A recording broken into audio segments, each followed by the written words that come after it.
बातमी आहे नंदुरबारमधून। जिल्ह्यातील प्रमुख रस्त्यांची प्रचंड दुरावस्था झाली आहे। प्रमुख करण चौफुली मार्गावर खड्ड्यांचं साम्राज्य पसरलंय। महाराष्ट्र, मध्य प्रदेश आणि गुजरातला जोडणाऱ्या विसरवाडी खेतिया महामार्गावर 1 ते 1.5 फुटाचे मोठे खड्डे पडलेत। यामुळे दररोज अपघात होत आहेत। वाहनधारकांना कंबर आणि मणक्याचे त्रास होऊ लागले। प्रशासन मोठा अपघात होण्याची वाट पाहत आहे का, असा संतप्त सवाल नागरिकांनी विचारला। दरम्यान नंदुरबारमधून या सगळ्या परिस्थितीचा आढावा घेतलाय आमचे प्रतिनिधी सागर निकवडे। पाहूया।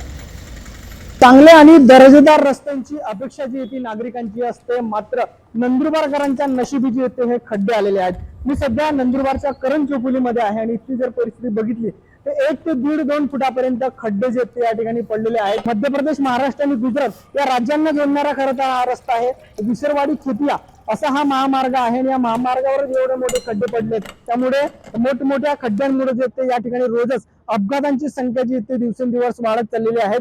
आपल्यासोबत काही वाहनधारक आहेत, आपण त्यांच्याकडनं जाणून घेऊयात। आपण दररोज या रस्त्याने ये जा करत असतात, काय त्रास सहन करावा लागतो? सर, या रस्त्यामुळे एवढी गंभीर परिस्थिती झाली माझ्या कुटुंबामध्ये की या खड्ड्यांमध्ये माझा जो भाऊ राहतो तो आहे ना, इथं ऍक्सिडेंट झालाय त्याच्या। मी आहे ना एक विनंती करतो की या खड्ड्यांचं काम झालं पाहिजे। सागर निकवाडे, साम टीव्ही न्यूज, नंदुरबार।